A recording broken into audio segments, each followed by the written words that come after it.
Good morning, Matt. How are you? Good morning, Jamie. I am great and happy to be here.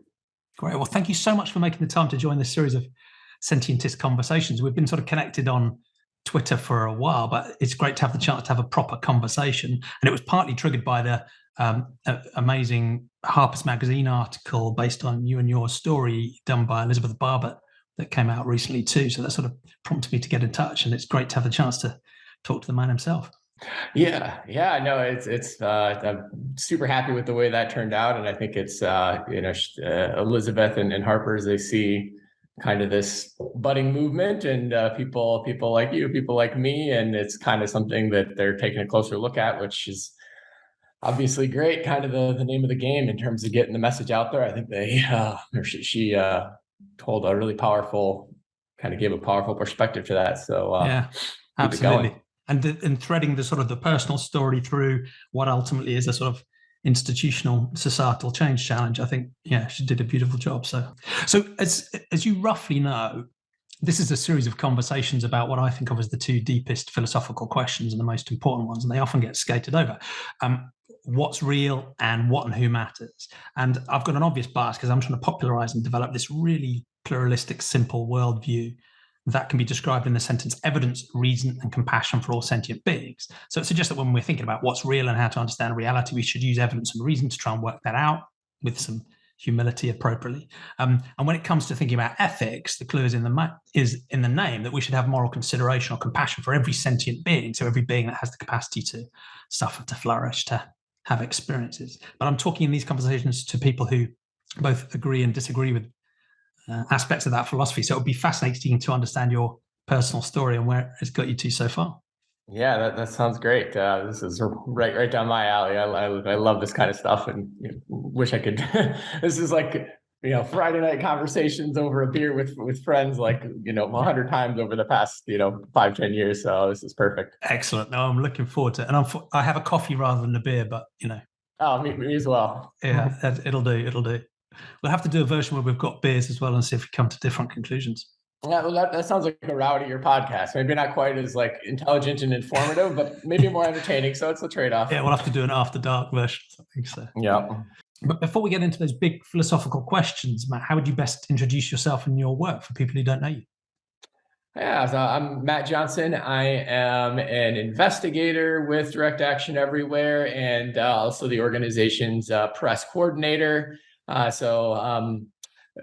Most of my day-to-day work, I'm kind of sending out press releases, talking to journalists, spending a lot of time, maybe too much time on Twitter. And then kind of as opportunities have popped up over the years, I kind of jump on different opportunities to work with whistleblowers, go into factory farms, document cruelty, all that good stuff.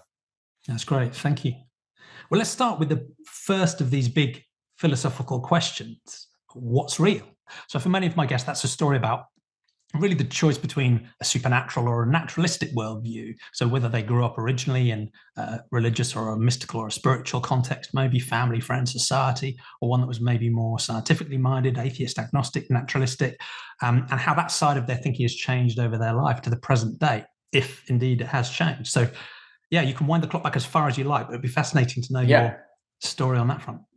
Yeah, I think that's a perfect question to explore, and definitely relevant to my own experience. I was, I mean, kind of as it relates to animal rights, the issue that's obviously very motivating for the two of us in our lives. I was, we'll wind it back to when I was 4 years old and first had this experience that I think is actually a pretty common, initial experience that a lot of young kids have when you first kind of have that loss of innocence, where you realize, okay, what's in front of me on my plate is not this kind of benign sustenance food. And it actually, I'll kind of get into a quick story on that. I was eating at my grandparents' house, and I vividly remember at the age of 4, I have this roll and this venison, deer flesh right there in front of me, one bite out of it, and my uncles are kind of standing behind me and are having this conversation. And that was when I first pieced it together and was horrified because they're deer hunters and talking about it, and realized what this was. And I that same day, later that night, I'm talking to my mom, and I went to her, and I never heard the word vegan or vegetarian. I didn't even say like I don't want to eat meat. It was very like about the individuals, and I told my mom I don't want to eat animals, and it's been a tricky, a complicated path between here and there, and on the subject, kind of the question you raised here. Growing up in a religious household, it was God gave us animals for food, dominion over animals, this sort of thing. So on one hand, it's just like this is what God apparently says we're supposed to do, and on the other hand, here's me, 4 years old, living in Iowa, like hunters, factory farms everywhere, but just being pulled by like this just absolutely does not seem right. And so what that manifests as in my life growing up was that I was this silent vegetarian, conflicted in this way. I would go through school, and I always brought a lunch from home, as I wouldn't eat what they were serving there. And I would bring my lunchbox in, and I would set it on the table, and I would just open it up, and I would not even like pull my like peanut butter sandwich out. I would reach inside of my lunchbox and break off a little piece, and then just very quickly from inside the lunchbox to my mouth. So people around me weren't really paying attention to what I was eating. And this because like I'm like I'm ashamed, kind of like am I like weak? Am I like weird? Am I effeminate? Like, I don't know what this is, but it's what I just was not going to eat animals. And so there's people that were like pretty good acquaintances of mine, pretty good friends of mine for all through 13 years of grade school that like never knew I was even a vegetarian. Wow. Yeah. And then, and that's really early to, I think it's reasonably common to have those sorts of thoughts quite early on, but that's really early to actually do it and put your foot down and make a change. Yeah, exactly. Yeah. Cause you see it if you're, well, at least in the kind of animal rights social media sphere, you see different videos of kids that will have, kids will be crying that are just like, secondhand trauma, I would say. And that's certainly what I think I experienced as a kid. And I've thought about this, like, what took hold in me that where other kids have an experience like that, but then they're kind of, pulled into the social norms that are all around them. And I had another experience. So I had this conversation with my mom, and my family's kind of, like thinking this is just a phase, and they're telling me I'm this is not healthy. I actually had one aunt, I think with good intentions, but one of my aunts told me I'm going to die if I don't eat animals. And so even at the age of 4, I'm kind of like, you didn't really say that with the tone of voice that if I was really going to die, like, we'll just wait and see. If I start to feel like I'm kind of dying, then I might have to reassess. But as to like what was it that made it stick for me? I was actually at my same grandparents' house a few months after the first incident I was telling you about. And this is at Christmas time, and these uncles of mine who are deer hunters, they called me, hey, Matthew, they called my name, and they have this shed out in the back there, and they said, hey, come here. And this is, right before Christmas time. I walk in, and they have this deer that they killed strung up upside down, and they had painted the deer's nose red. And so in that moment, 4, maybe 5-year-old myself at that time, I didn't think this was Rudolph the Red-Nosed Reindeer, but what I did think was that like these people around me are like monstrous, which is not a great thing to think about your family, but in a kind of, I don't know, psychology is an interesting and complex and messy thing. And I think that it's kind of like it polarized it for me in a way that like in terms of like what made it stick, like why did I not? So I think if with a lot of kids that have similar experiences at a young age, it's kind of like, yeah, I know you feel that way. It's like, it's hard, but it's kind of the way the world is. And, these are, it's just like a soft landing that kind of like sucks them in.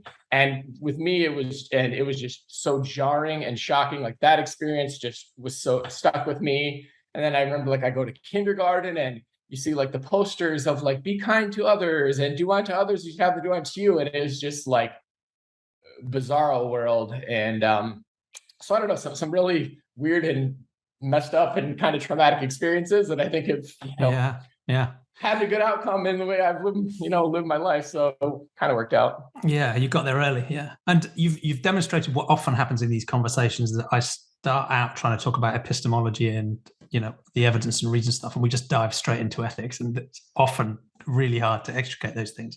But you mentioned that one of the points of conflict or challenge was the religious worldviews that your family grew up with too.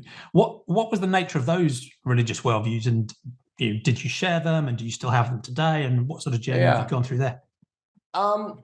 Yeah, so it was about as kind of as straightforward as it didn't go super deep. It was like, this is what the Bible says. God gave us animals for food. You're going to be unhealthy. And I mean, all the myths of, different complete proteins. And if you don't eat, all sorts of stuff. Well-intentioned. My parents cared about me. They still care about me. I care about them. They didn't have the internet wasn't a thing in 1990. So yeah, it is what it is. But into adulthood, I am not a religious person, and I pretty much came around to that 4-year-old version of myself. Pretty much had it right. And in terms of being, go ahead. So what's the challenge around the animal ethics thing? Because there's a few ways you could go with that. One is you could just say, well, this is one topic on which I disagree with the religious worldview. The other one is it could actually start you challenging or thinking more deeply about whether this religious worldview makes sense as a whole. Was it one or both of those, or were they independent strains of thought? It was, coming to not be religious was an independent thing of, I guess kind of like the new atheist, the Sam Harris, Richard Dawkins, like that whole kind of thing, after 9/11. So that was kind of the losing my religion. And then sort of as a consequence of that just became clear, like, yes, this the kind of like the animal rights perspective made all the more sense. And, being an adult and just, meeting people like yourself, like looking, social media, for all the good and the bad that comes with that. The good thing is you find like-minded people, like, hey, I'm not the only one who thinks this, and you kind of can find your voice and make up for lost time where I was, all through childhood not speaking my mind on it. And I think I'm making up for lost time now. Yeah, it makes sense. So as you moved away from that religious worldview, and I think the new atheists influenced many people. I certainly read most of their books. And the criticisms of them too. But it strikes me from talking to my guests that there were a bunch of different things that drove people's movement away. One was the sort of facts and evidence and reason thing of just like, this just doesn't seem like it's true to me anymore. There isn't good enough evidence. There's lots of incoherences within the Bible and the Quran, and the different religions disagree with each other. And it looks much more like something that was made by men than, inspired by a deity. So there's the sort of facts and evidence stuff. Then there's a sort of an ethical pushback where you look at certain religions and the interpretations of them and go, well, that doesn't seem consistent with my compassionate ethics, and whether it's intrahuman stuff, whether it's racism, sexism, different forms of worldview, bigotry, blasphemy, free speech constraints, or animal ethics, right? There's an ethical thing where you go, hold on, that ethical system seems to have some aspects that don't make sense. Was it a bit of both, one or the other, or something else that led you away from a religious worldview? Yeah, that is an interesting question. I think it by the time I was into adulthood, it was the facts and rationality side of things. Because I think that when I was a child, the ethics thing smacked me in the face, when I was 4 or 5 years old, like that was just like that. And so that crisis played out in my head when I was 4 or 5 years old, to be like, okay, I don't know how this universe came to be, but apparently this universe was created by somebody who's got way more power than me. And I guess I still want to go to heaven. And I guess I kind of got to go with the program here. But yeah, it was always, very, very strange and contradictory for forever on the ethics side of things. But I kind of just sort of like kind of halfway accepted, like, I guess this could just be the person who's got all the power, that this great deity in the sky decided that this is what it is, and we're powerless to say any different, basically. Yeah. So and was it a difficult thing to give up for you, or was it just something that faded away and you dropped it? Because again, for some of my guests like me, it was been pretty boring and easy because the religious context I grew up in was also Christian, but it was like a sort of Anglican English version, which is very polite and very understated and just sort of sits in the background and doesn't really intrude on your life that much. So that was reasonably easy to move away from. But then I've spoken to others for whom it was, major social risk. There were family rifts. There was even physical risk in some instances of people giving up religious worldviews around the world.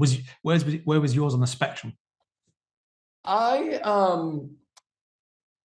the time I kind of did shed my religious belief, it was pretty easy. Earlier on in your life, when you're younger and you don't have internet access, you're living with your family, then that social influence is pretty huge.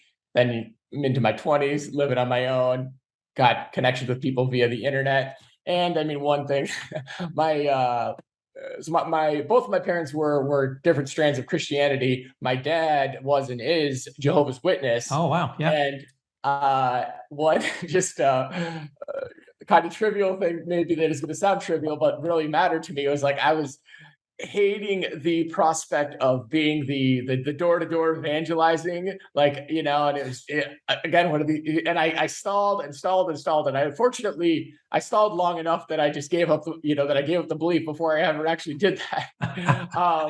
Because this is sort of same thing as just like eating animals. Is like, I guess if the Almighty says that I'm supposed to go do this knocking on doors thing, I guess at some point I'm gonna have to do it. So it was kind of, very nice that to not have to do that thing I was dreading. And that's a community that, I mean, it varies a lot, as most communities do, but where the social and family challenges can be really serious about leaving. There can be shunning is quite common, as I understand it, in Jehovah's Witness communities and so on, but it doesn't sound like that was the sort of thing that had an impact on you guys. Yeah, my sense, I mean, I think that the shunning is a thing that, I mean, I think it kind of is implemented to whatever extent they have like the power, and it makes sense for their interest to do so. Yeah. And I've never, I mean, where I'm at, it was never that strong because they don't have the, I mean, they can't afford to do it if they're going to try to grab, seize power. Yeah, makes sense. And it probably helped, I guess, that your mother was from a different, you were mentioning she was from a different flavor of Christianity. Yeah, so those two were feuding back and forth. So that cast doubt on like the whole prospect of everything. Yeah, that she was more like Lutheran. You were like, you can't both be right.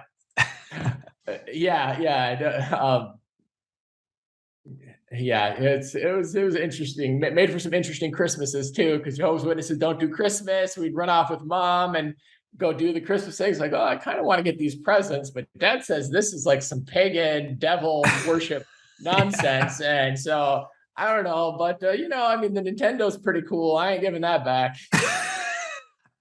Makes so much sense. Much sense. Yeah. So let's move on from the religion thing, because that's been really interesting. But before I let you go off the epistemology story, many people like you and me move away from a religious worldview, and most of my guests have done that. Not all, but most of them have.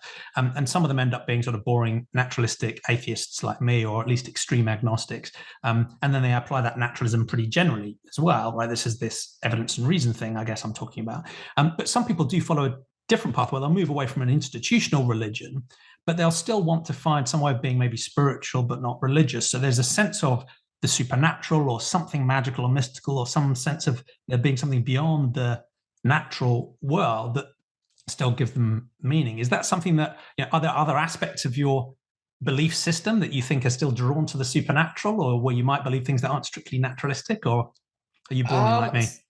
I think I'm pretty boring on that one. I think it's, I mean, I'm heavily influenced by, well, actually, another big, back to the new atheists, to the kind of free will conversation, and like, I mean, this was like a big Sam Harris thing where,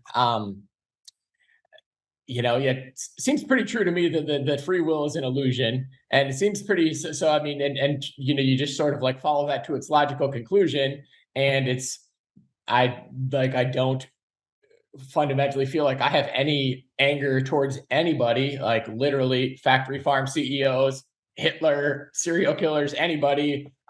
Maybe that's a little different direction than where you're going, but it's just like that's sort of like what I'm grounded in. And it's nice to not walk around and just feel, I mean, you can be like annoyed with people or frustrated with them, but it's like, well, if I was in their shoes with their genes and their environment, I don't know what they're going through, but that's what put them there. And that's what I would have done if I was in those same sort of shoes. And yeah, I mean, as far as spirituality and like that sort of stuff, yeah, I don't know. I'll take the evidence.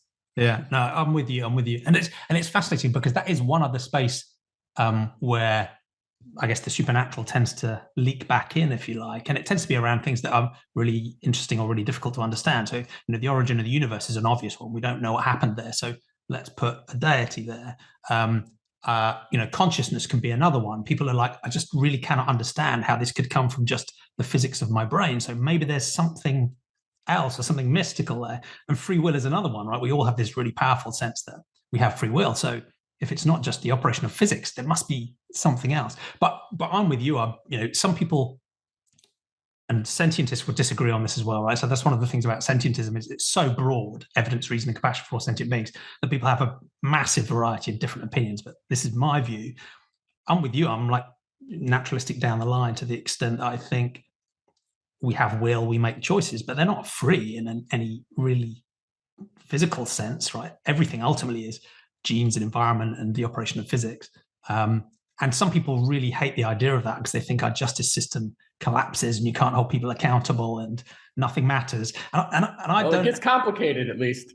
Well, yeah. It does, but in a way, I think it actually might move us towards a more progressive way of thinking about justice, which you hinted at as well, which is this one of, in a way, moral luck, right? We're all the people we are today purely because of luck that we don't really deserve any credit for, and we don't ultimately deserve any sort of cosmic blame for either. So that can take us to a much more progressive place that just thinks about trying to make the world a better place. But that doesn't mean we can't still hold, people who do bad things accountable for their actions, right? You can drop retribution as a motivation.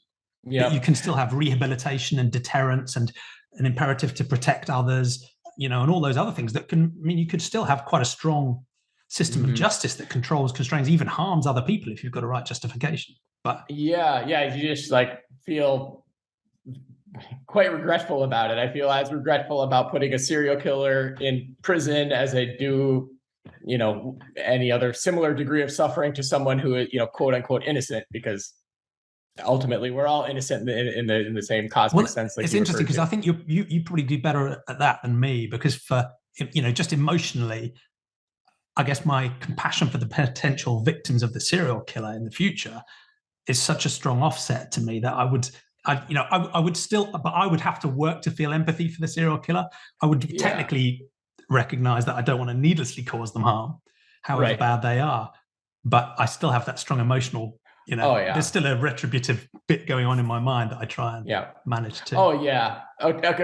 Completely. I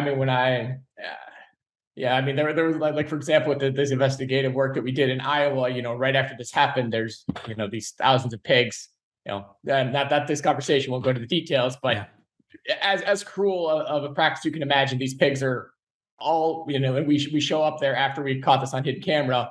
These pigs are all, maybe a few of them aren't even dead. So, I mean, just a massacre just happened. These bodies are strewn about thousands. And here shows up as we show ventilation shut down. Ventilation shut down, yep. And then why am I forgetting his name? COO, Chief Operating Officer of the company, who just makes I think $500,000 a year. The guy who's calling the shots shows up there, and I'm face to face with this guy. And it was, I was straining my free will determinism in that moment there, and it was, you have those kind of moments for sure. But it really is, to the extent that I am truly grounded in that. I mean, interpersonally, it helps so much to not have that. It can be a little bit of a hindrance. You kind of want to not take that to heart when it comes to your own stuff, because it can be helpful to take pride in your work and do whatever. And so you don't have to tell yourself, "Oh, this is just some nonsense, man. You're just running the script." Yeah, and guilt and shame can be sort of useful mechanisms too, right? For a person who genuinely doesn't have them. So yeah, it's a tricky balance. Oh, that's fascinating. It's a bit of a tangent in a way, but I think it is a fascinating one. And many of the other sentientists will disagree with both of us. But if we come on to this second question about what matters and then who matters, which we've already started to talk about, one of the challenges for someone with a naturalistic worldview or a non-religious worldview is, okay, well, where do your ethics come from at all? So that might be an interesting place to start from is, what do you think good and bad, right and wrong even mean? And how has that changed through your life, even from, when you were 4 to where you are now? Yeah, it's obviously a huge conversation to have. And I feel like it's like too simplistic to but it's kind of, is this utilitarianism? I know that could go like 1,000 different kind of ways, and frankly, in a lot of like political conversations, you see like these like high like these sort of things, like high-minded philosophical ideals. I feel like they're often used as a way to like launder like right-wing ideas that are detached from the realities of like current modern day policies. So I feel like you got to be kind of, careful in sort of like explaining where you're coming from. Yeah, I mean, just kind of like that ultimate orientation, and not that I am like, I don't go like too far deep into it beyond saying like, okay, 99.999 few more nines% of sentient life on Earth is not us, and the representation of them, the suffering, the harm of them. I mean, any which way you do the math, it is just like, what, like, sorry, humans. Like, I know it's easy for the straight white guy living in America that's kind of got a cushy apartment here to say, but I think I kind of have to put my energy towards the 99.99999. Yeah, I understand that. And that's one of the other things that sentientism is sort of cops out from, if you like, because it's just trying to set this really basic platform. So it doesn't suggest we should be utilitarian or have a sort of rights of deontological view or a feminist care ethic view or a relational view or a virtue ethics view. It says, any of those you could make work, or you could combine them in some sort of pluralistic sense. The most important thing is that every sentient being gets counted in your ethical system. So it leaves it deliberately quite open. It just says that at least every sentient being should count, and that we should then set a meaningful baseline about what compassion or moral consideration means, and that at least we wouldn't needlessly harm or kill one of those beings, because if you would do that, that doesn't seem to tie up with any definition of moral consideration or compassion for me. But I find utilitarianism interesting because I'm sort of, again, sentientists will disagree on this because they come from all of those different ethical systems I talked about. I'm quite comfortable with the consequentialist way of thinking, which is ultimately saying that consequences matter, because in a way, the suffering or the flourishing of a sentient being is a consequence. And ultimately, that is the be-all and end-all of what I care about. But I think many people are drawn to the utilitarian approach, which is a version of that, but then get nervous around some aspects of it that you hinted at. So, when you start to do explicit calculations where actually things are a bit more fuzzy, or where you start adding up the suffering of lots of different beings when no being actually experiences that total suffering, or where you start offsetting the suffering of one with the pleasure of another, and it's like, well, I know my suffering can't be offset by anything, right? It's still my suffering. So there are a bunch of things there that make me maybe back towards a more pluralistic approach that still goes back to thinking about each individual and what ethics means for them. But and I mean, on that point,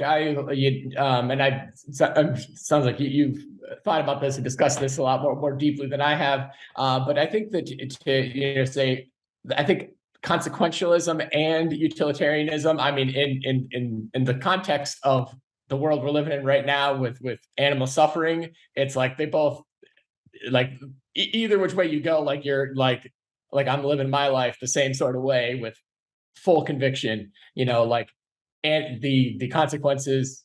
I mean, animal agriculture, like the idea of like personhood versus property status of animals, any which way you slice it, like there's no debate here. Like, so it's.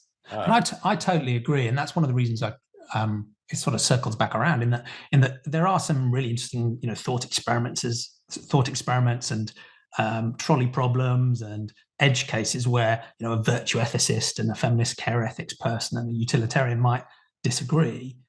But there are certain really obvious central core cases that are deeply urgent in today's world, where whatever your ethical system is, as long as you have moral consideration for every sentient being and you don't just exclude them, you come to the same answer, right? And, you know, something like animal agriculture is front and center. You know, I challenge anyone with a sentiocentric view, whatever their ethical system is, to say, you know, animal agriculture is ethically warranted. I just don't think you can get there. So I think that's one of the things that reassures me about taking a pluralistic approach. It doesn't mean you're saying anything goes. You can actually say that almost whatever your system is, there are certain really obvious things that we can all still team up on and work on. So it sounds like the sort of raw material of that ethic is, you know, it's about, you know, ultimately the experiences of others, their suffering, their flourishing, and caring about that. And then you can think about lots of different ways of doing that. And the second part of the question is this one about who matters and moral scope. And again, in a way, you've already told that story because you jumped to caring about non-human animals at the age of 4, and you carry that through your work today, of course, with phenomenal commitment. How do you think about setting the boundary of that moral scope? Do you use terms like sentience, or do you think about all animals? And in that context, how do you think about things that go even beyond sentience and animals? How do you think about environmental or other concerns beyond that in terms of moral consideration? Yeah, so I think I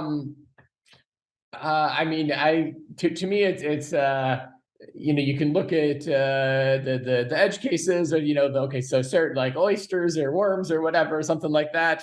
And to me, my thinking on it is, I mean, I'm a little kind of repetitive here, I guess, but just it's whichever the calculation is, like, okay, maybe you know, you could say, okay, maybe like insects don't experience, you know, it's conceivable that they're somehow, it's like a form of sentience that's like less vivid than their experiences, that you could maybe make an argument like their life is less, you know, I don't know, vivid, or somehow, I don't know, fraught stuff. But it's that there's just so much. I mean, the cows, the pigs, the chickens, if we, you know, stop harming them. And then I think, you know, you know, another very interesting conversation is, you know, I think that over 99% of the conversation around animal rights focuses on less than 1% of like the ultimate good it can do. And what I mean by that is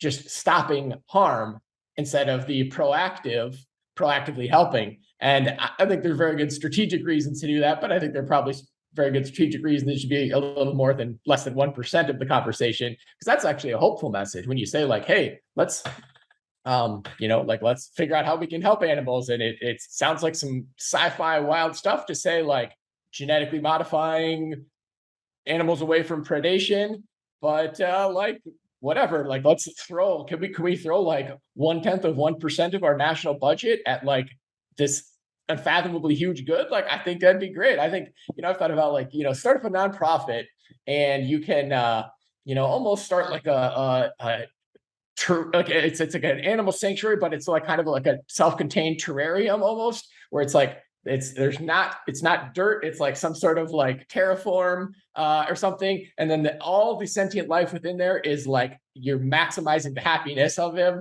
And then you could have like dogs in there, and you could have like dogs that are like playing on like iPads, and it's like, oh, they like to chase the treat, and then they hit the button, and you like market it, this is like the world's happiest dogs. And then that is like a very inspiring message of people to be like, wow, let's make the lives of all these individuals, you know, I mean, to just say like, stop harming them, go vegan, like, that's just such a, you know, obvious, as we know, hard as hell to like get through to people, get people to listen, get people to care. But if you can like get a positive side of it, I guess I know your focus and your question isn't, my brain always kind of goes to like messaging, narrative, like efficacy, you know, which you're kind of on a conceptual level right now. But anyway, kind of that was a fascinating answer, and you touched on obviously two, you know, hot button issues in vegan Twitter sphere at the moment as well. And I'd largely agree, right? I think, again, sentientism doesn't tell us which species are sentient. It just says that wherever sentience is and whatever it is, it matters. So you can fight over bivalves or sea sponges or, you know, which types of invertebrates or insects may or may not be sentient, or whether they're degrees of sentience, or whether there's some dangers in using that approach. Those are really important discussions, I think. But again, there's so much common ground that we can really agree, obviously, on around the, you know, many billions and trillions of non-human animals that obviously are sentient, that basically no one really disagrees are sentient. So let's not forget that common ground as we get distracted by the edge cases. But you mentioned that your point about, you know, not harming versus actively helping is a really interesting one, because that's another space where I find that quite a lot of people in the vegan community have almost become trapped by a weird sort of anthropocentrism in a way, because they think that the only bad things that animals experience that are meaningful are the ones done by humans. So if we stop all the human harms, then the problem's solved. And I'm like, well, that seems odd, right? Because in a human context, we wouldn't think that way. You know, we don't say we need to stop humans harming other humans, but if a hurricane, you know, causes a tsunami that puts loads of people's lives at risk, we're not going to help because it's not a human cause. But many people, even in the animal advocacy community, have that mindset when it comes to non-human animals and say, well, hands off. And I can appreciate where they're coming from, because there's such a deep skepticism about humanity, given our track record. It's understandable, our hubris and the horrible things we've done. But at the same time, we're probably the only chance that some of those animals have got to be helped. So we should be humble and cautious and really skeptical of our own motivations, but let's not cut them out of our moral scope just because they're not harmed by humans. Yeah, and then I think that also touches on your earlier question about you know, like which individuals matter, and is it like, you know, the environment and that sort of thing. And you know, Frank, this might sound a little bit arrogant, but I think that that's just a natural inclination that people have before they think it through too much. And it's also you know, it's like so much of, you know, the conversation around animal rights is stopping the harm. So people just aren't thinking beyond that, nor do they, you know, also a reasonable argument to say, like, the more you talk about it, you come off as like weird sci-fi people who are not in touch with the reality around us. So I think there's a lot of other stuff going on there. Vegans are weird enough already, right? Yeah.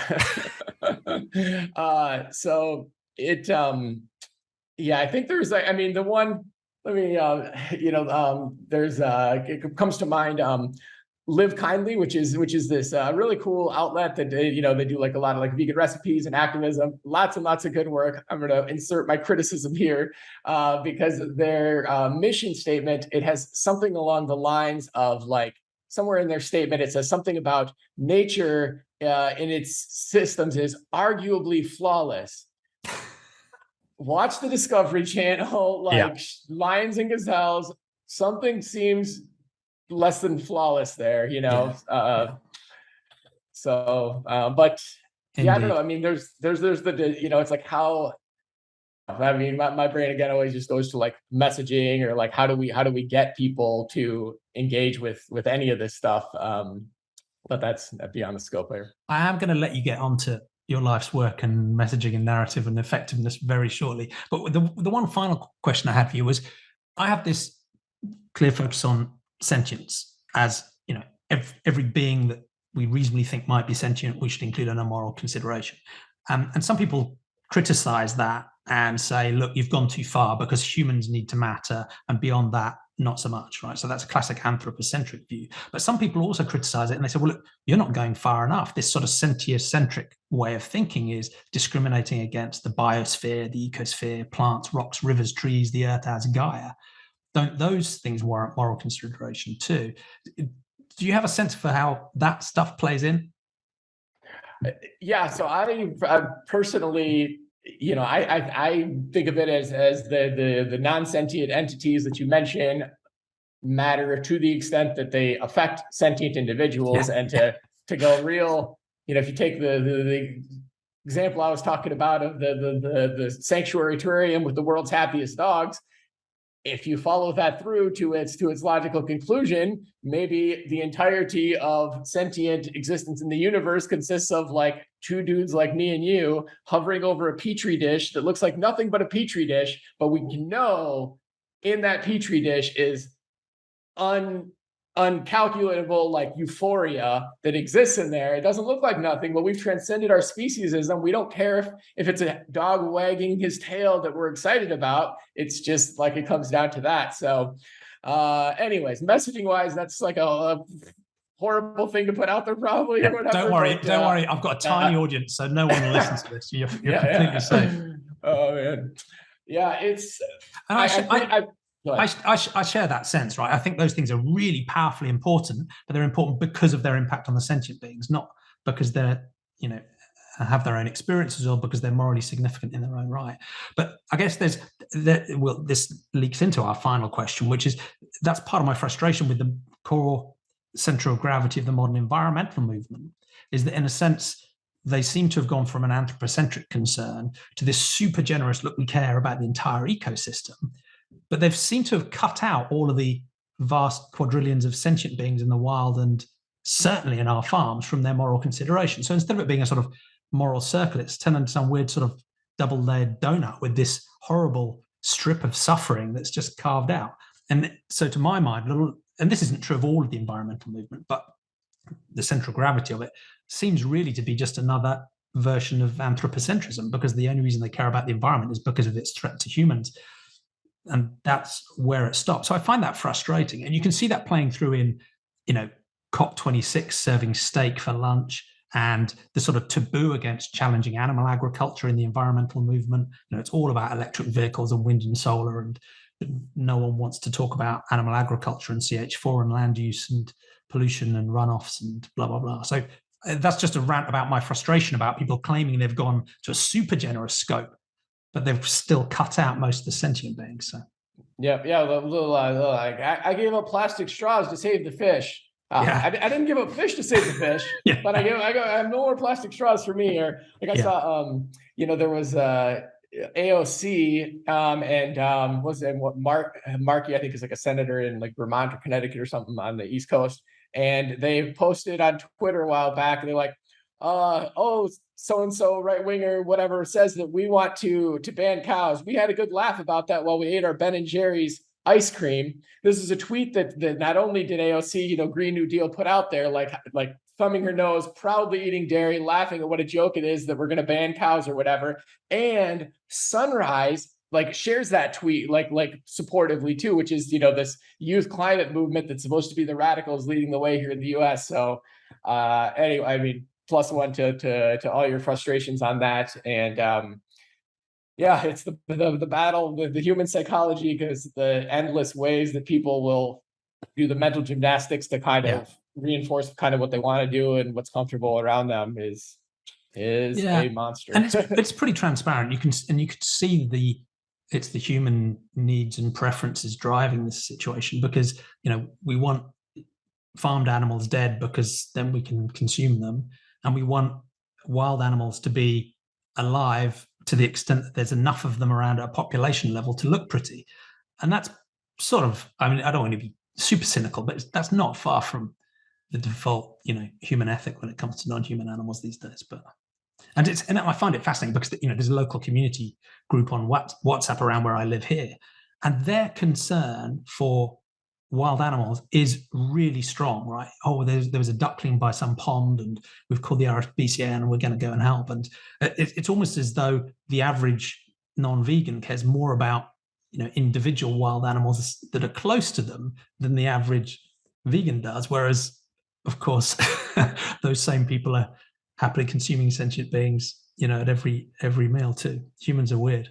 But let's I mean, and I find that there's some little strains of hope with something like that. That's you look at for example, the conversation of NIMBYs and YIMBYs, not in my backyard, yes in my backyard. So I mean, I think that the hope is to make it not cool. Okay, yeah, you have this beautiful view in your backyard. Okay, stop calling yourself a progressive if you're oh yeah, I support all the progressive causes, but you're gonna fight tooth and nail to to have that pond with the cute ducks in your backyard, and not have housing built up here that has thousands of other people that are going to share your beautiful view in your neighborhood and whatever. So I think it's there is a strain that gives me some hope that it's circling back, that a little, maybe not, not as much in terms of like animal rights, but just in terms of like this, like, you get to have your beautiful view and keep your, self-affirming progressivism too, type of thing. Yeah. And that cues up this final question really beautifully, which is, in that context, how can we make a better future? And I'd share that sort of hope, because in a weird way, most humans at a conceptual level or a theoretical level agree with this sort of sentientist stance already, right? So if you say to most people, well, do you like your beliefs to be based on evidence and reason? Most people will say yes. And of course, you can then challenge the various things they believe that have no basis in evidence, but you can, at least in theory, they agree with you. And the same is true in a weird sense with this sentiocentric stance, right? You say, should we have compassion for all sentient beings? And people will go, of course, all suffering matters, when of course we know how far they all are from putting that into practice. So, but that does give me some hope, right? There's some sort of latent underpinning positive epistemology and ethics in most humans that I think does give me hope for the future. But often in these conversations, the blocker seems to be less one of a technical thing or a philosophical argument or some other dynamic. It's really about social norms and human psychology that seem to be the big inertial blocks getting in the way of us doing what I think you and I agree are probably some really obvious win-wins. And I mean, you've been on the front line of activism and trying to change people's opinions for a long while. You've done direct rescue. You've done investigations that have tried to improve the transparency so that millions more people can see the reality of what's going on in animal agriculture. You've developed your empathy for the CEOs of big meat companies by pretending to be them on Fox News and Newsmax, which is must have been an amazing thing to do. And of course, DxE, your organization, the organization you're a senior part of, is pushing a variety of different sort of nonviolent civil disobedience initiatives forward to try and shift the zeitgeist. But what's your central theory of change? How do you think we make a better world?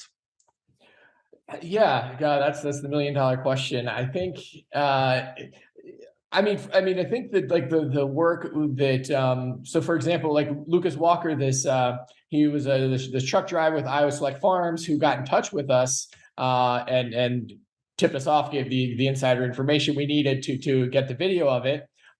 He's a friend of mine that I text from time to time. He doesn't have that job anymore. He was very thoroughly done with that, but he's not any kind of animal rights activist.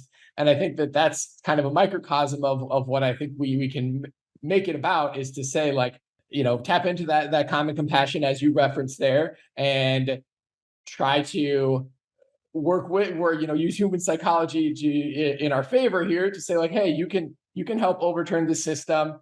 You're not a bad person because you were born into this system and you're driving truck, kind of doing what you're told is like a wholesome, good industry here. And when you can, in his case, for example, specifically, when we were in the midst of doing, and this was a 6-week process, there's so much that went into it. I won't get into it now, but trying to figure out where this is happening, trying to like send text messages to different people he's working with to like get them to give him information, but not seem suspicious. Like, he was so engaged in that. He was like one of us in these like signal chats, like super like down with the process, like so motivated. And so if we can transcend the sense where people just inherently feel like they're being attacked because we're this industry that they're directly supporting 3 times a day, it's a big barrier to get over. Once you can get past that and give people like permission and they don't feel guilty, and it's just like, yeah, you're good, you got this, we're on the same team, like, let's do it. It's just right there. It just takes a little bit of a nudge and a little bit of like a positive association with animal rights folks, and like people can really come around in a big way. And that's the project. I think we're getting there. But so tapping into that sort of latent ethic that's there, and then giving the people the freedom and the opportunity to make changes without to act accordingly. All of that. And frankly, I think if folks are able to go and read that Harper story that you brought up that just came out, I think like that kind of storytelling, where it's kind of not just like vegans hitting you over the head with their facts and their rationale and their snobby whatever, and it's a very human story about interpersonal conflict, and I'm frankly some things about me that are conflicting. Like my brother in there is talking about how my brother's crying because it's like saying about me, like, oh, he doesn't seem to care that much about spending time with us because he's just going to go off to prison for his cause. And it's, and like, these are the sort of struggles that, everybody has variations of these struggles in their own mind. So humanizing it and, creating the sense that we're all on the same team and, I don't know, all that good stuff. Yeah, thank you. And how do you think about this balance between, I guess, personal individual change as a consumer, particularly, and then all the different levers of institutional change? And you've used a bunch of them already, right? In terms of leveraging the press and public stories, how that links into the law with your own cases, politics. Do you have a sense of, which of those levers are the most important to pull? And how to pull them? Yeah, well, it was certainly kind of the kind of DxE approach, which I think is unique, or I guess it's less unique than it used to be in the animal rights movement. Is the systemic approach and not, pretty much staying away from the V word, which is a strategic choice. I think the value in something like veganism is largely its normative value. That if you for the people who do that. Now that is like a core identity that's strong to them, but it's also that normative value is also its detriment, because then it's like, oh, okay, well, if I'm not a member of your club that follows this very, what people think is very strict, then they feel like, well, screw you, like you think you're better than me because I don't follow your exact thing. What about the avocados and the pesticides and the carbon footprint and everything else? So I mean, I think at the end of the day, I come down a lot more on the side of the systemic messaging. I think it's, for one thing, it just hasn't been tried as much. And, quite frankly, I mean, the animal rights movement has not blown anybody's mind with how successful it's been. I mean, ever historically over the decades. So, for no other reason than we've tried the individual thing. It's really not working. I think so. Yeah, leaning more in that direction of systemic change. Yeah, thank you. And it's of course DxE's approach, I think, is very distinctive, and I'm not a specialist in this space, so I'm not really qualified to sort of make any particular comments. But it strikes me that the challenges to you could come from a couple of different spaces from the average person on the street. One is that, particularly when you're doing the civil disobedience stuff, you might hear the same sort of challenges that the vegan movement hears, which is it's disruptive. You seem a bit sort of cultish and extreme. You're, getting in the way of my life. You're a bit insistent. Shouldn't you just be a bit more polite and just stand there with a placard out of the way where no one notices you? Right? So you might come under those challenges of, you're doing too much. You're too in our faces. You're imposing on my freedom. I want you to be quiet and stand to the side. And of course, the most powerful social change movements are always the ones that no one notices, of course, right? So anyway, so that's one challenge. You're pushing this groupishness thing. You're making people double down and respond to you. They get angry when the milk truck doesn't arrive and so on. But then it's interesting as a thought experiment to imagine if you were going in, for example, and instead of rescuing a pig from a ventilation shutdown situation, you were rescuing a pet from a sadistic abuser. People would be criticizing you for saying you're not doing enough, right? Why are you just doing non-violent civil disobedience? You should be even more aggressive. So we can sort of put that to one side, but I guess that I find it ironic that you could be challenged from those two perspectives, and with equal with no hesitation, just with absolute certainty in their position on opposite ends of the spectrum. So I mean, I think kind of like pretty much like I think everything we've discussed here is that, I mean, quite frankly, like we're on the right side of the logic and rationale, and we are. The question is kind of like mainstream acceptance and integration. I think, I mean, in terms of how you can sort of make how you respond or try to mitigate those kind of responses. I think it's very important to follow through a specific process, and so at a minimum you can be able to put your perspective out there, like, hey, we tried to do this through the established channels, even if we know the established channels from our own experience are got nothing to say about this, but like, yeah, we tried to reach out to the company, we tried to do all the things that people would say are the established channels, and yet it remains that this whatever cruel practice, often illegal practice, continues to happen, and it's not acceptable. And so just gotta get that narrative out there, which is pretty much my whole life. And I guess that's also the rationale for the civil disobedience side, because you're saying, look, the channels just don't work, because institutionally these things are so baked in that it's not working. So when you've got ag-gag laws that stop consumers seeing the reality of animal agriculture, or you're seeing other institutional constraints around these systems, and there is still a clear ethical wrong being done, that's, I think, a strong justification for civil disobedience, just as it is in intrahuman ethics. My understanding of the justification for you not going beyond that, right, and drawing some very clear lines around non-violence, is that it's partly an effectiveness argument, because again, I'm an amateur in this field, but my understanding of a lot of the social science research around the effectiveness of change is that violence can be effective, but it's most effective when it's used against you rather than when you're the ones doing it. And it strikes me that in a way, your recent case with the Iowa Select Farms situation was that sort of situation where the state and those corporations were ready to exact carceral violence on you for essentially saving the life of an innocent sentient being. And that's part of the power that comes through the story that you're putting out there. I think that's exactly right. And you kind of, it's the speciesist world that we live in, that one person, I didn't even go to prison, but one person, with the threat of potentially going to prison, which was still infinitely better than a gestation crate, which hundreds of thousands of pigs in Iowa, my home state where I'm at right now, are like at least 100,000 are in. That human suffering is going to impact people much more deeply. So kind of just gotta lean into that. And I think that it's what we've seen with social movements throughout history is this tradition of community organizing around civil disobedience.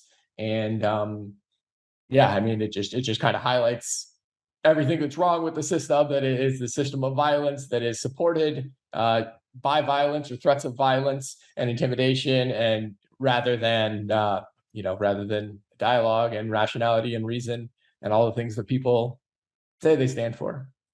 Yeah, I agree. Thank you. One final question.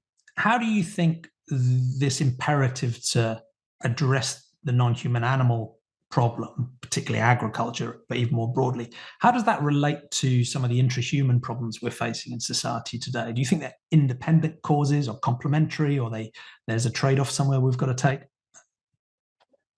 Yeah, that's a tough one. It's, obviously in terms of the direct harm, they're very much intertwined.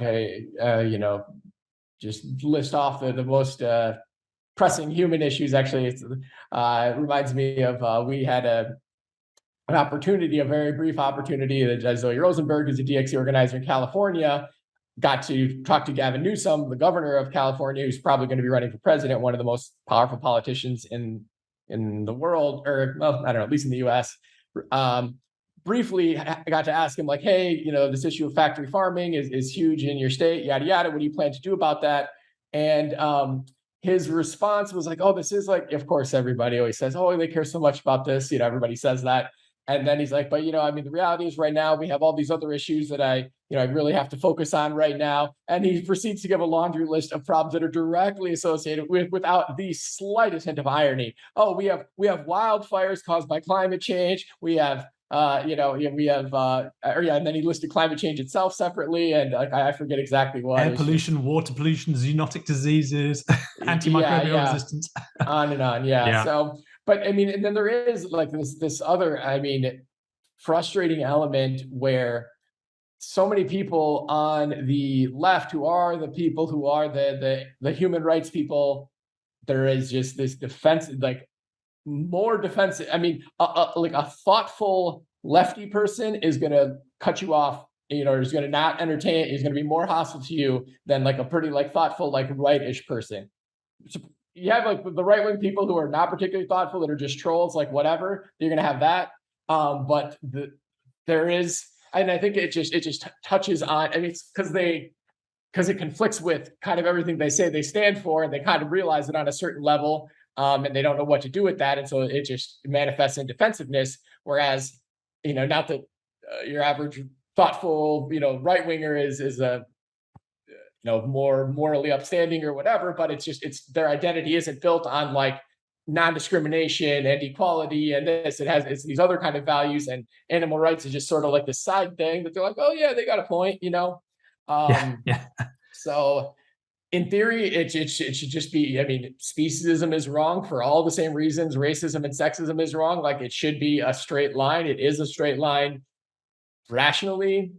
All comes down, as with kind of everything we've been talking about, all comes down to narrative and messaging. That's the big challenge. Yeah. And again, you've got to adapt that narrative and messaging to the audience as well, right? And that's one of the things I struggle to learn with my snarky random tweets, right, which I completely fail to get the messaging and the narrative right. But there's messages around purity and tradition and so on that will ring well with certain more conservative audiences, and ones that are more about equality and rights, compassion, that might ring true for others. But I think whatever your worldview and your system, there's ways of cutting through to people across the certainly economic political spectrum on these issues.